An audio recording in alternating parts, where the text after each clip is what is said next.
Shadow of the Erdtree dropped a new cinematic trailer that was oozing with confidence, beauty, and horror. It set the tone for the upcoming DLC, which will clearly be a story of the Erdtree's origins, and the brutal price that was paid for its gestation. While we are still far away from truly understanding what happened here, the story trailer clearly gave us plenty to talk about, and plenty more questions that need answered. What did Marika do? Who did she betray? Who were the people slaughtered by Messmer, and why were they? And of course, why is Miquella here now? So in this lore analysis video, we are going to build upon what we learned in the first gameplay reveal trailer by dissecting this new Elden Ring story trailer. And remember that if you like Elden Ring lore, then consider liking this video and subscribing to the channel. So for me, the most intriguing question posed by the DLC is the subject first broached by this story trailer: the beginning. The narrator of the trailer tells us that Miquella told them about the beginning of gold and the Erdtree presumably. This is my presumption because we know from the Bandai Namco website, and quotes from Miyazaki directly, that the Shadowlands of the DLC are the location in which the Golden Tree was first formed. It is becoming increasingly clear that Marika did something pretty dark in order to create the Erdtree, and thus the foundations of her Golden Empire. Again, according to the flavor text on the Bandai Namco website, this is also the area which Marika first arrived in the Lands Between. It all happened here. The fact that the Erdtree's foundations are steeped in blood is not just shown by the words of the trailer, but the tone and imagery of these opening moments. It is bloody and transgressive. It makes us feel unease and disgust. Marika's hands are literally coated in blood. As an aside, it is almost certainly Marika that is shown in this scene if you had any doubts.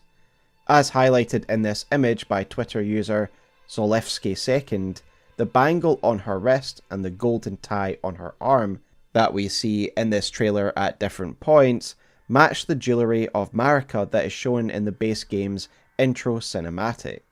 The trailer tells us that there was a seduction and a betrayal, and we see Marika taking some golden strands from a corpse, or some other kind of bloody remains, and she holds them high triumphantly. So this is likely the moment when Marika would become the next bearer of the Elden Ring, and leader of the Erdtree people.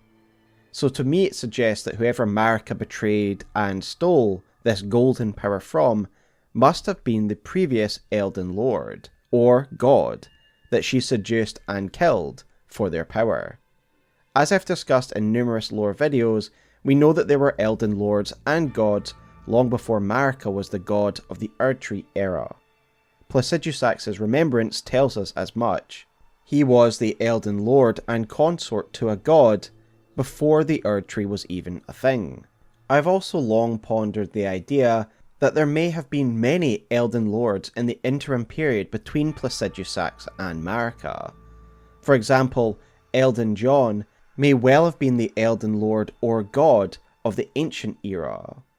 I would therefore suggest that there's a good chance that the body that the golden strands are being plucked from here, and the person that was seduced and betrayed by Marika, is likely the god or Elden Lord of the prior order, and they were killed by Marika so she could steal their power and use it in a ritual to create the Erdtree. And we have never heard of them because Marika likely erased this period of treachery for good reason. Every monarch throughout history in the real world also wants a more positive picture painted of their reign, especially if they took power through bloody means, and Marika would be no different. As for the bloody construct of blood, and the throne that Marika ascends at the beginning, we can of course only guess, but I do have some ideas. Zyastorm suggested that this may be linked to the god skins, given there are a lot of fleshy bodies here that appear to not have skin, and there's certainly a thematic logic to this. The body that she pulls the gold from as well is also covered in a fabric that is not a million miles away from the appearance of a godskin robe. However, my main issue with this is that the Godskins are repeatedly said to have hunted the gods, and Marika and her kin will have not been considered a god at the time of this event. However, this isn't to say that the relationship between Marika and the Godskins didn't change at some point, and at an earlier stage she worked with them to destroy the prior pantheon. However, I think the truth is a little darker. I think this blood construct is a vile sacrificial offering, that when combined with the strands of gold was able to gestate the Erdtree. The golden strands seem to be fused or tied onto this sacrifice as Marika pulls on them, to me making it feel like this mountain of corpses is a constituent part of what would become the Erdtree, a crime so heinous and wrong that it created shadow alongside gold. If this is true, Marika slaughtered hundreds, nay thousands, of people to achieve her goals, sacrificed them upon the altar of her ambition in the most literal way possible. The composition of the scene also isn't accidental to me. It almost looks like a birthing canal. It makes us think about the bloody and visceral elements of childbirth, and it sort of taints our image of the Erdtree's perfect gestation. Before, I saw the Erdtree as a sort of immaculate celestial object, but here is this really raw and brutal birthing scene to remind us that the foundations of the Erdtree Empire is literally built upon bodies, and it isn't as clean and golden as the ruling body would have you believe. When discussing this blood sacrifice with my editor David, he pondered if this fleshy construct had anything to do with Erdtree burial, and if Erdtree burial played a role in keeping the Erdtree alive. This is an excellent point, and makes me think of Erdtree burial in general and its purpose. A practice where we see bodies being piled into the roots of the Erdtree and being absorbed. What if the practice of Erdtree burial is a continuation of that original blood sacrifice of Marika? One can't help but see the similarities between the fused bodies of Erdtree burial and those in this opening scene of the story trailer. Perhaps the Erdtree requires further blood sacrifice in order to function, and this is why there is a whole infrastructure built around feeding it at its roots. These burial practices, the catacombs and associated beliefs could all be mechanisms meant to deliver bodies to the roots of the Erdtree, a continual supply of blood sacrifices. It also makes me think of Miquella. We know from the Halig Tree Crest Surcoat item description that Miquella watered the Halig Tree with his own blood in an attempt to create his own Erdtree. Perhaps it's because he knew of this original event, and he knew that blood sacrifice was required to create an Erdtree. It's just that Miquella wasn't willing to create the sacrifice necessary to create an Erdtree, and instead tried to circumvent it with his own Empyrean blood. There is of course another possibility, that this mound of flesh blended together is the Crucible, the primordial source of all life, where life was once all blended together, but we will talk about that possibility more in the next chapter of this video. With that said, let us now discuss the Shadowlands and the Kingdom Within. So now that we're past the first two lines of the trailer, let's move on to the next two. Whatever this event was and whatever happened, it was an affair from which gold arose, and with it, shadow. Now, in my prior video on the Shadow of the Erdtree gameplay trailer, we highlighted the fact that the Shadowlands are not just a dream place, for example, because they have their own culture and people. In an interview with Famitsu, Miyazaki confirmed that the dancing dragon boss, showcased in both trailers now, is a remnant of the culture that once lived in the Shadowlands, the culture that was obliterated in the war.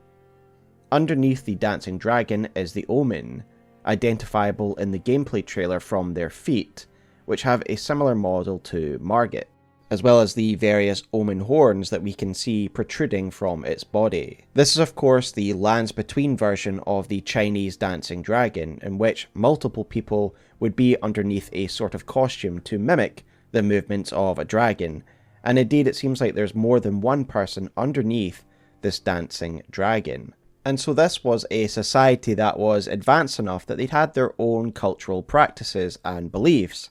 And most interestingly, it's Omen that are beneath this, suggesting it's an Omen civilization. In general, there seems to be quite a bit of focus on Omen-themed enemies in this DLC, with some others being glimpsed in the gameplay trailer, and a recent tweet from the official game Twitter showed a new, exciting Omen-looking boss. I think it's therefore likely, and almost certain at this point, that the prior civilization in these Shadow Lands, the ones described by Miyazaki that were destroyed in the war, were a Crucible civilization. One of the many interesting details in this new story trailer is that we can see Marika's runes sort of embedded in this tree, and the Shadowlands seem to be getting pulled up towards the rune, as if Marika's power is draining the Shadowlands or this tree. Miyazaki commented on the spatial nature of the Shadowlands in an interview with IGN, where he said the following. First of all, the setting of Shadow of the Erdtree is a brand new land.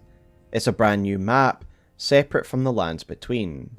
It is a land that is overshadowed by the particular Shadow of the Erdtree, as opposed to the Erdtree in the lands between, and it takes place again on an entirely separate, physically separate map, so it will involve a warp of sorts to get there.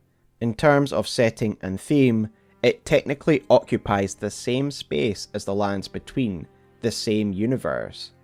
But due to something story related that we won't reveal today, this has become physically disconnected, and you'll travel to the Shadow of the Erdtree land as a separate place. So a lot of what Miyazaki says here begins to make sense when you consider that with gold came shadow. In that quote, Miyazaki says that this area, the Shadowlands, is overshadowed by the particular Shadow of the Erdtree as opposed to the Erdtree. This means that this tree is called Shadow of the Erdtree. It is the Erdtree's shadow. As gold was created, so was its shadow. As the Erdtree was created at the same moment, this Shadow of the Erdtree was created. There is a strong tradition of duality within Elden Ring's story and themes, a world that exists in balance between opposing forces, and thus it isn't surprising that with the creation of the Order of Gold, a world of shadow must also exist. This CGI trailer also made it clear that these lands look even more like Leyndell than I first assumed. When you see the scene of Messmer standing over the city while he burns it, this city pretty much is Leyndell, down to the wall that surrounds the city. At the end of the war segment of the cinematic trailer, we see that the top of the city is almost bleeding into the rune and the Shadow of the Erdtree above, almost as if the top of this world is bleeding, and that this is where the two worlds meet, and that this world is being drained into the lands between. So what is actually happening here? And what is the relationship between the Shadowlands and the lands between? Well, I think symbolically, we are certainly meant to see the Land of Shadows and its city as a mirror or inversion to Leyndell, its shadow. It's hard not to look at these lands side by side, the cities side by side, and see this as an inversion of one another. Two cities, two trees, one gold, one shadow. And to me it's seeming more and more as if these Shadowlands are a sort of consequence to the creation of gold. I think that Leyndell and these Shadowlands are a mirror of each other. One cannot exist without the other. And that they were both created at the moment that Marika created the Erdtree. This is what I'm leaning towards anyway. However, if these Shadowlands were created at the moment that Marika created the Erdtree, then how do we reconcile that with what I have just discussed? How do we explain the rich culture of the Omen people that is symbolised by the dancing dragon? Well, there are a few possibilities. It could be that the Omen civilization was once the original one, that sat where Leyndell once did. But after Marika's ritual, she displaced them and it became the Shadow Realm to the Realm of Gold, and Leyndell took its place, and it's why they are so closely mirrored after one another. Both cities, walled cities, with a tree hanging above them. Perhaps the reason that Leyndell so closely mirrors the city shown in the trailer is because this city was once the seat of civilization, but it was displaced to this new realm thanks to Marika's actions. Afterwards, Marika built her own city under the Erdtree, mimicking the design of the one we see in the Lands of Shadow. Thus we would have the twin cities, one of shadow and one of gold. The Greater Will's ability to displace cities is not exactly a new idea. Remember, the Nox were once banished underground for their trespasses against the Greater Will. I'm generally of the school of thought that the Eternal Cities once sat on the surface, directly above where they sit now underground, and that they were somehow magically displaced by the Greater Will's power. It isn't therefore too outlandish to believe that the Shadowlands once sat where Leyndell did, and they were inverted or displaced to this shadow dimension after Marika's ritual, and that the Omen Crucible civilization that existed in this area before was displaced with it. And this possibility seems even more likely when you consider some of the quotes from Miyazaki's interviews about the DLC. In one, he described the Land of Shadow as physically disconnected, which to me could certainly imply that these lands once sat where Leyndell did, before being inverted or cast into their own dimension. Of course, it's all just speculation at this point about a rather esoteric story point, and so we'll just have to wait for the DLC to find out the truth. Either way, my belief is this, that the Shadowlands were once the centre of civilization, and home to the Crucible Order, and potentially an unknown god and Elden Lord. Marika initially befriended this order before stealing its power and banishing the Omen civilization to this alternate shadow dimension. Then came the Purge. Messmer, Marika's demigod child, was charged with making sure the Shadowlands would remain a distant memory. However, a purge on this scale and of such violence would have been better left hidden from the annals of history. This was a bloody and distasteful war that would happen in the shadows, away from the prying eyes of the public.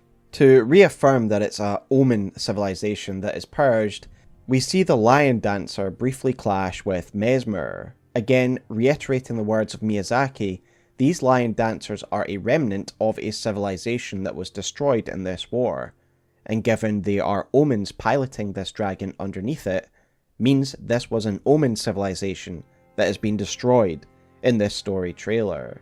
And I do find it very interesting that these dancing dragons are somehow used as weapons of war, and I'm sure we'll certainly get a taste of that in the relevant boss battle. But let's talk about what this means for the Omen, because I've always really enjoyed the lore of the Omen, but they feel a little bit lacking in the origins of their people, as well as what happened before the Golden Order. And it would make sense if a huge aspect and huge part of their history had been erased by the Golden Order. We know that the Omen come about through contact with the Crucible, and given the Crucible was the dominant force before Marika and the Erdtree, it makes sense that the Omen would be very present during this era. I've gone back and forth on my views on the Crucible, but if you've watched my latest lore catch-up video, which is the full story rounded up, and I'd highly recommend that if you're wanting to catch up on the story, I suggested that the Crucible had essentially been around since the beginning of time, and I'd simplified my views on the Crucible. And so we have to answer an interesting question. Is the bloody mass that we talked about in the first part of this video the Crucible? And I do think it's extremely likely. We know that the Crucible was a place where all life was blended together, and in these bloody masses we see that there's a lot of people kind of stuck or glued together. Is this the Crucible that is changed by Marika using this power of gold? It could be, but it wouldn't explain why the Crucible is depicted as a tree by Siluria's spear, for example, and Siluria's helm. However, it is something interesting to ponder. Whether or not this bloody mass is the Crucible or just a pile of sacrifices, as I suggested before, what is clear is that the Crucible will have been the Force up until this moment, and thus it makes sense that an Omen civilization would have risen in the time before Marika. We know from items like the Crucible Not Talisman that anything Crucible related used to be considered divine, and this is that time, the time of the Omen Kingdom, when being touched by the Crucible was seen as a good thing, before its history was erased. And it would make sense of why the Omen are treated so brutally by the Golden Order now. They are remnants of the prior dynasty and civilization. They are reminders of the brutal extermination and the bloody foundations on which Marika's kingdom rests. Again, I think of that image of the Land of Shadows bleeding into Marika's rune. This is the point where the two worlds meet, at least that's my opinion. And perhaps this is how the taint of the Omen is still able to creep into the lands between, coming from the shadow of the Erdtree. I've always wondered about certain elements of the curse of the Omen as well. If they were once revered in the time of the Crucible, then what about the obvious negatives of their condition? The Omen suffer as a people, not just at the hands of brutal oppressors, but because of their own blood. The Omen smirk mask worn by the Omen killers has some really interesting lore as it reads the following. Bears the smirking face of an elder, twisted in wicked delight. This visage is carved in the image of the evil spirits that haunt the Omen in their nightmares. Spirits haunt the Omen, and I have theorized in the past that this is the reason that we see sleeping Omen thrashing in their sleep. They are being haunted by these spirits in their dreams. They can never rest easy. But why? There is something in the Omen blood that gives it true power. They are able to wield their blood as a weapon. It can be used to coat their blades in flame, and also can be used as a sort of magic missile. There is true power in their blood, and in the past I had just compared it to the vile bloods of Bloodborne. That Omen blood is simply more vile, potent, and concentrated than human blood, and I do believe this is certainly still the case. However, what if those spirits that haunt their nightmares is a sort of shared memory, a collective unconscious, a shared trauma, that they suffer because they are disconnected from the shadow of the Erdtree, and that they all have this collective unconscious memory of the Tyranny of Messmer and the slaughter of their people. The title of Shadow of the Erdtree is certainly a play on words. It is expressing the darkness that was created as a consequence of the Erdtree, as well as the crimes upon which its empire is built. It's not just a reference to the shadow of the Erdtree, the physical tree that lies over the Shadowlands. And with that said, let us talk about that darkness. Let's talk about the Shadowlands War, which was the centerpiece of this cinematic trailer. The images in the trailer show us enough. Messmer leads a massive army to lay waste to the civilization that preceded the Erdtree. The slaughter, of course, must have taken place in the Shadowlands, for such a brutal war could never have been hidden from the public otherwise. And at the end, in the final shot of Messmer, the camera does indeed pan up and we see we are in the Shadowlands, underneath the shadow of the Erdtree. For those who missed my gameplay trailer analysis video, Messmer is almost certainly the child of Marika.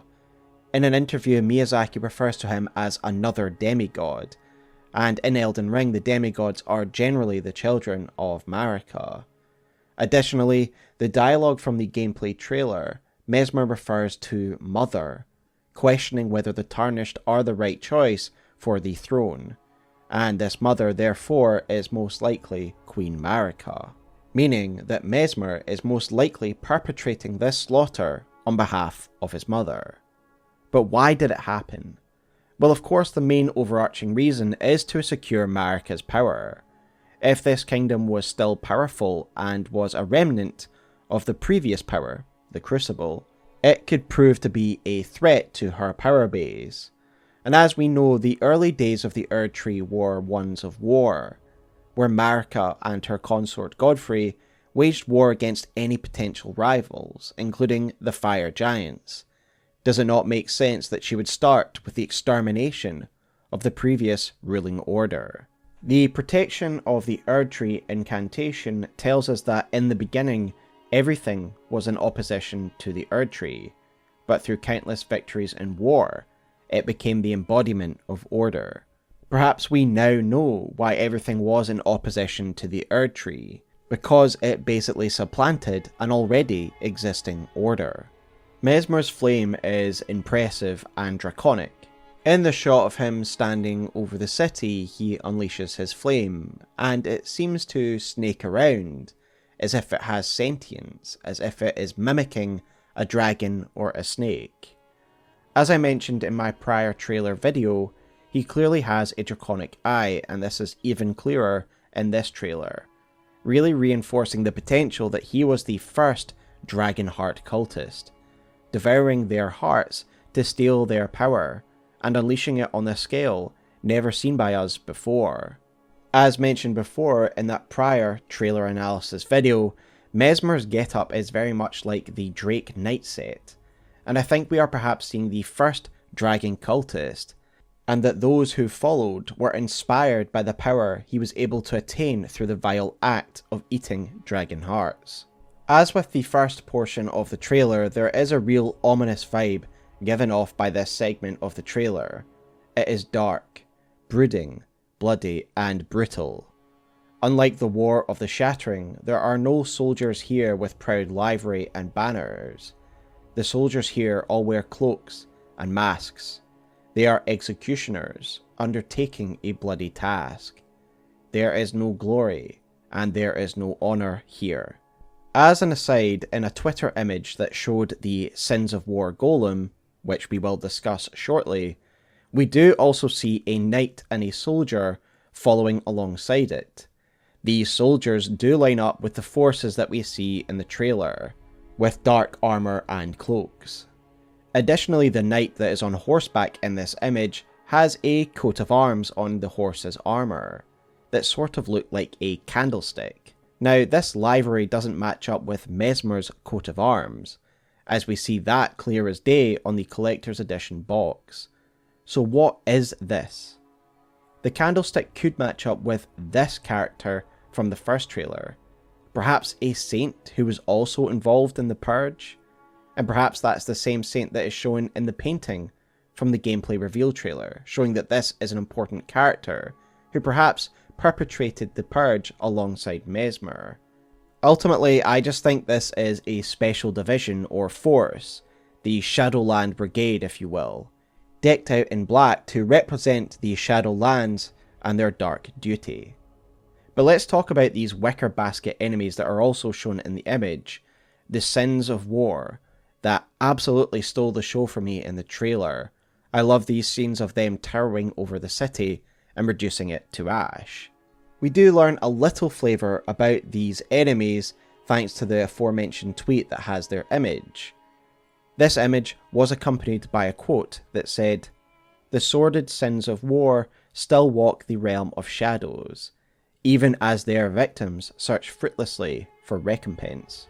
These automatons clearly played a large role in this war, and they are filled with fire, like burning hot coals are within them. My instinct is that they are powered by this flame, perhaps Messmer's flame, and they kind of remind me of the golems that we find throughout the mountaintops of the giants, and throughout the lands between, in which they are also seemingly powered by fire, having furnaces within their stomachs.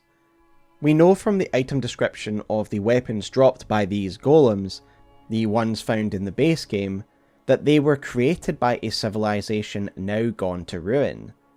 Did Marika's forces take this design concept from an ancient civilization and make these sins of war? Either way, I will be interested to learn about these great wicker golems, but given they are referred to by the tweet as the sins of war, suffice it to say they were created for the express purpose of purging the lands of shadow. Miyazaki himself also commented on these particular enemies, as in an interview with IGN he said the following in response to the interviewer asking him about these wicker basket enemies. "Okay, so this giant basket of flame, as you so eloquently put it, Mitchell, was a terrible weapon used in a war that occurred in the land of shadow basically. So again, without saying too much, we can't give away the name just yet officially, but yes, it was a really gruesome weapon that was used, and the kindling that you see is actually the remains of bodies that were put in there to burn. So there's that friendly fellow. So lots of interesting information there. Firstly, Miyazaki says they cannot reveal the name of this golem, as to not spoil the story, and this likely means the term Sins of War used on the tweet is not the official name of this enemy. And indeed, the term Sins of War isn't capitalized in the tweet, suggesting this isn't the name. Perhaps they will be named after the destroyed civilization, like the Omen Braziers, but only time will tell. Secondly, he tells us that these weapons are powered by corpses that are burned within them. So, building upon what I said previously, it likely means that these are beings that are powered by the fires within them. And now we know that corpses are the source of kindling for these great fires. It makes sense that a sort of blood sacrifice is needed to create these awful weapons. But of course, the greatest weapon that is unleashed upon the Shadowlands is Messmer himself, and we see the scale of his power within this trailer, burning the majority of this civilization to ash. He really casts a brutal figure, leaning further into the Vlad the Impaler imagery, with a shot of him silhouetted against the lion dancers and others, all impaled upon stakes. He is the Hades of this mythology, part of the Pantheon, but the dark part, who exists in the underworld, separate from High Olympus. Indeed, he is awarded his own throne here, as if he is the king of the underworld. And again, I quote Miyazaki from an IGN interview, where he said, "You may have seen the end of the trailer. There was this key piece of art where it shows Messmer sat in his throne-like chair, and people who have played the game may recognise this throne to be one of those from the boss room where you battle Morgott.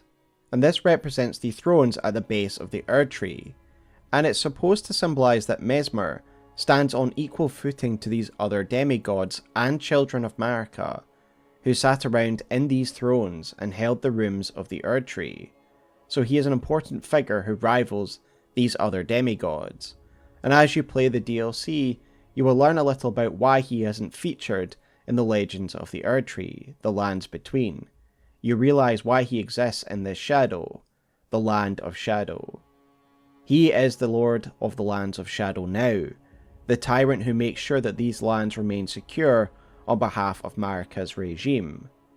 For those who didn't see my analysis video, there are a few other reasons I believe that Messmer is part of the Pantheon, and everything he has done here is on behalf of Marika's Golden Order. First is that quote by Miyazaki I just read, where he equates Messmer to the other demigods. His throne is also of Golden Order design. You can see it in the promotional material for the game. It matches the Elden Throne in Leyndell, suggesting he was granted this throne, his throne, by Marika's regime. Then, as Twitter user Dylan pointed out, the statue behind Messmer shown in the gameplay trailer from a couple of months ago is likely that of Queen Marika. Miyazaki also finishes off that quote by saying you'll realise why he isn't featured in the Legends of the Erdtree, why he exists in shadow. He isn't celebrated like the other demigods in the Lands Between, and that's because he has existed in this land of shadow. Not only this, but he committed an awful purge on behalf of the Erdtree Order. This is not something that the Erdtree Order and Marika would want to celebrate and make public. And thus he isn't a public figure. He isn't another demigod to be worshipped. Instead, Marika gave him a throne so that he might rule over the ashes that he created. Before we discuss Miquella, I do want to take a quick segue into something else that I want to discuss because of this trailer, and that is eyes. Something else I noticed in both of these trailers is Messmer's eyes, one corrupted by Dragonheart consumption, and the other is sealed. But the sealed eyes of Ranni, Melina, and now Messmer have always fascinated me, but it's something I've never had a full or satisfying answer for.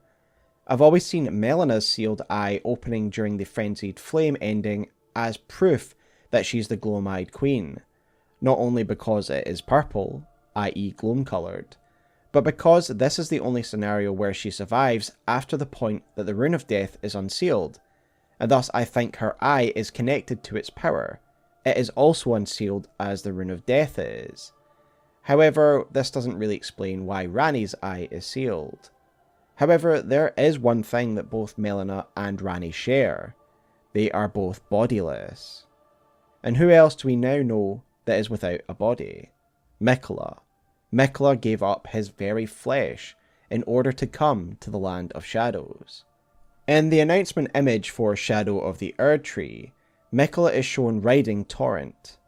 And whether you agree with Tim Diggity's excellent video that suggests Melina and Miquella are one, the image alone implies that Melina must also have been in the Land of Shadows at some point to have taken Torrent. Torrent is also a spirit, and given Miquella has to get rid of his body in order to travel to the Land of Shadows, my conclusion is that the Land of Shadows, now being spatially displaced, can only be travelled by those without a body, to those who exist in spirit only. Torrent, Miquella, and Melina are all beings that we can presume have been to the Land of Shadows, and they are all beings without body. Thus, does it not also make sense that Messmer would have to do the same? And what does Messmer also share with Ranni and Melina? That's right, a sealed eye. Thus my new theory is that the sealed eye represents the death of the body, that this being is missing half of themselves. As for the Tarnished, how can they travel there? Well, the gameplay should tell you that the Tarnished who are in possession of grace are no longer normal corporeal beings. They can resurrect from the dead, and we know that grace is the source of this power, thanks to an interview with Miyazaki in the book Overture of Elden Ring, where he said, "The immortality of the Tarnished stems from the power of the guidance of grace. Tarnished that die outside the lands between are given new life through the guidance of grace and are beckoned to the lands between." This is basically the start of the game. I guess the guidance doesn't want the player to be freed. Additionally, we are able to travel through one point of grace to another, and we are also able to transport and travel to the pocket dimension known as the Round Table Hold. In short, the power of grace has given us the ability to travel through grace, and our body isn't corporeal in the normal sense. Thus, I think it's feasible that we will be able to warp to these lands without shedding our body. That being said, the essence of grace might be irrelevant to how we're able to travel there, given there were some details in the gameplay trailer that hinted at how we travel to the Lands of Shadow. Come now, touch the withered arm, and travel to the realm of shadow. The female narrator in the gameplay trailer tells us to touch the withered hand in order to travel to the Lands of Shadow. If this is the corpse of Miquella found in Mohg's bedchamber, then perhaps it now acts as a sort of bridge between the two worlds, given his corporeal form is in the lands between, and his spirit form is in the Shadowlands, thus he is split between the two different dimensions. A bridge for us. With that said, let us now turn to Miquella and his journey to the Land of Shadow, as there were a few interesting details about Miquella himself in the story trailer. As is mentioned in the flavor text for the DLC, and was mentioned in the gameplay trailer for the DLC, Miquella gave up his flesh to come here. And once again the narrator hammers home this point that they gave up everything, their physical form and their gold, to come to the Lands of Shadow. And yet we are shown this very interesting image of what appears to be Miquella in a purple hue, making us think of St. Trina. For those familiar with my channel, you'll know that I certainly believe that Miquella is St. Trina, and thus I'm utterly intrigued as to what we're seeing here and what it means for the DLC.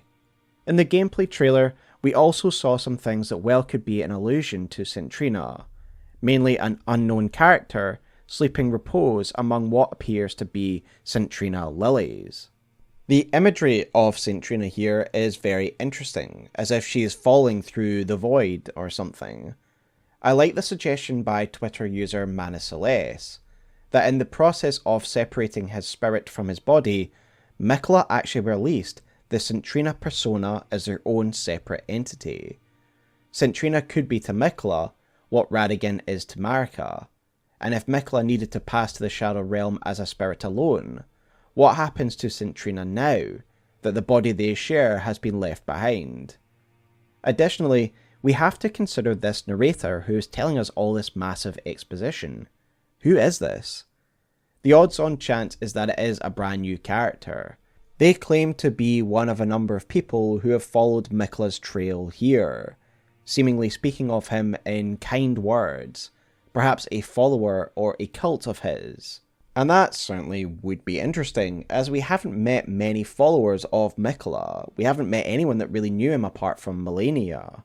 And this person seemingly knows quite a lot about Miquella, claiming that Miquella told them about the beginning. Whether this was directly or through some sort of teachings is not really clear, but it's interesting nonetheless. Miquella was an Empyrean who attracted many to his cause, attracting the likes of Loretta to his side, and thus perhaps this narrator and some of the others shown are members of his retinue. I do wonder if the knight that we see at the end of the trailer is the narrator. Indeed, if you look at the cloak on the back of the knight at the head of this group, then you can see that it does bear the mark of the Erdtree, making it almost a certainty that this is a follower or knight of Miquella in some capacity. It makes me think of the Miquella Knight Sword, the description of which reads, "Sword forged by servants of Miquella of the Erdtree, with a design modelled after those carried by Carian knights. Instead of glintstone, however, amber from the Erdtree is embedded in the blade. A sumptuous piece, yet it has never been offered to any knight. An ill-starred sword with no master.